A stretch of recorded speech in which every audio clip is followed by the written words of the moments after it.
Welcome back. Today we're looking at a piece exploring the empirical evidence for daily habits like reading and musical practice that are scientifically linked to measurable cognitive improvements.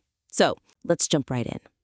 First off, you've done fantastic work here synthesizing some really disparate fields of research. I mean, you've got social cognition, neuroplasticity, motivational psychology. It's all in there. The research foundation is incredibly strong, I agree. But as it stands, the way these habits are presented feels a little disjointed. That's it. That's the perfect word. We have A, B, and C, and they're all effective, for sure. But they don't feel connected. They're missing a central organizing principle. And that is the crux of our first major point.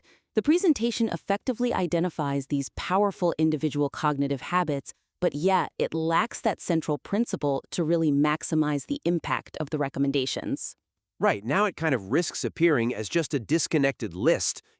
Read fiction, play an instrument, learn about neuroplasticity. It's a good list. A very good list, but it's not an integrated system. And this is where I think the single most powerful finding in the entire document is it's being undersold. Which one are you thinking of? The one on an individual's pre-existing motivational belief. Specifically, having a growth mindset.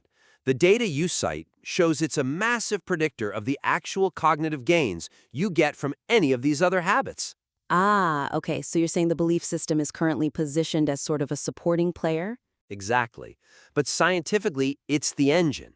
The weakness right now is that the growth mindset is presented as just another positive outcome rather than the absolute foundational prerequisite for success. I say, so if you don't fundamentally believe your intelligence is malleable, you're just not going to sustain the effort needed for the other habits to work their magic. You're not. So the suggestion for improvement here is really structural. It's to reframe that growth mindset research as the essential meta-habit. It has to be presented as the critical prerequisite, the belief structure that acts as a multiplier for everything else. That transforms the narrative immediately, doesn't it? It tells the reader that the first thing they need to work on isn't the book or the piano. It's their own belief system. Yeah, and it raises the stakes because without that foundation, all the effort you put into the other habits might just be less effective. Or wasted entirely. Conceptually, that makes a ton of sense. But how do we make that actionable? We can't just tell people to think positive.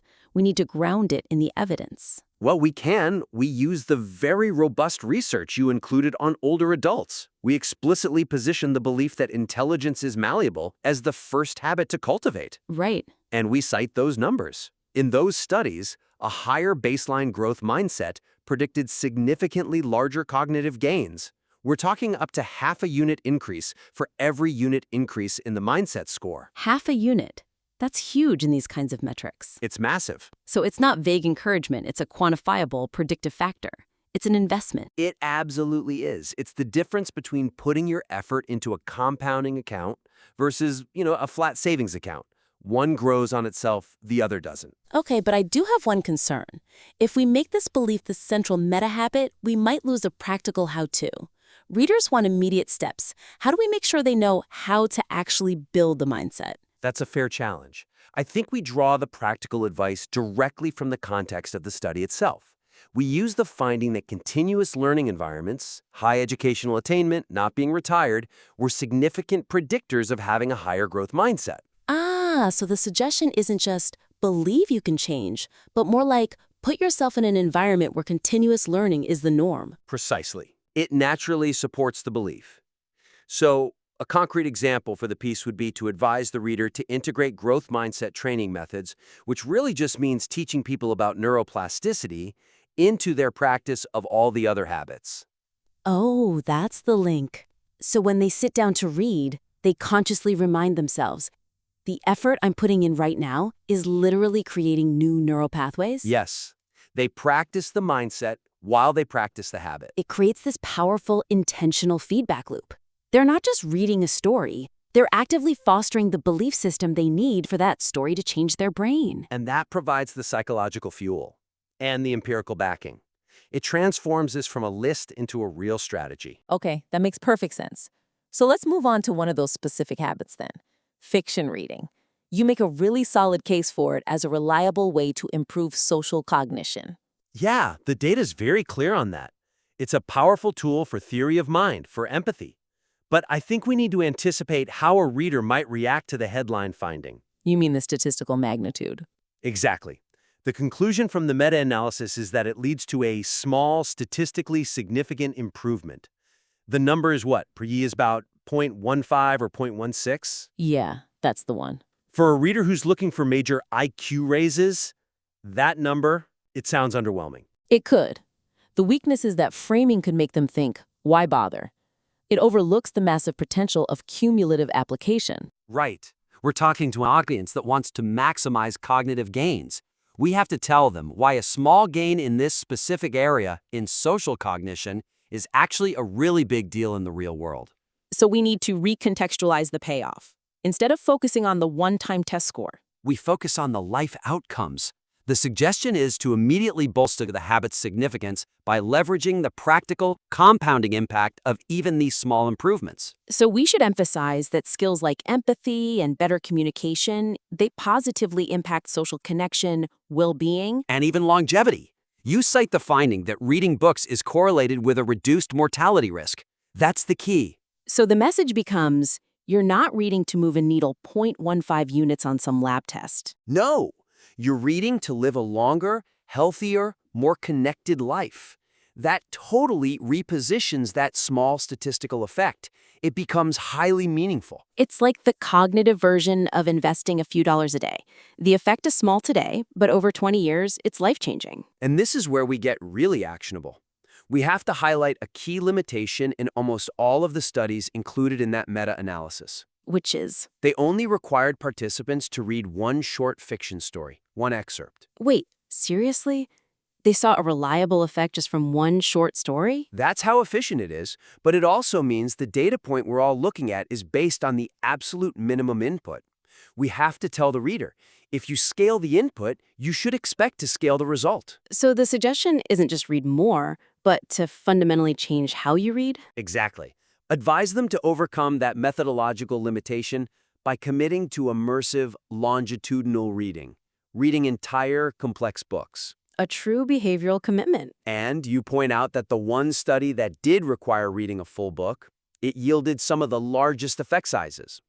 Duration and immersion matter a lot. A short story is a snack. A full novel is a multi-course meal for the brain. I like that. And while they're reading those novels, we guide their attention. Tell them to focus on the two mechanisms that drive the effect. The process of simulating character experiences, really putting themselves in their shoes, and actively extracting content knowledge about human psychology. It's deliberate empathy practice. It is. Perfect. Okay, so if the growth mindset is the engine and fiction is the critical oil for our social cognition gears, let's look at the really hard mechanical work, musical training.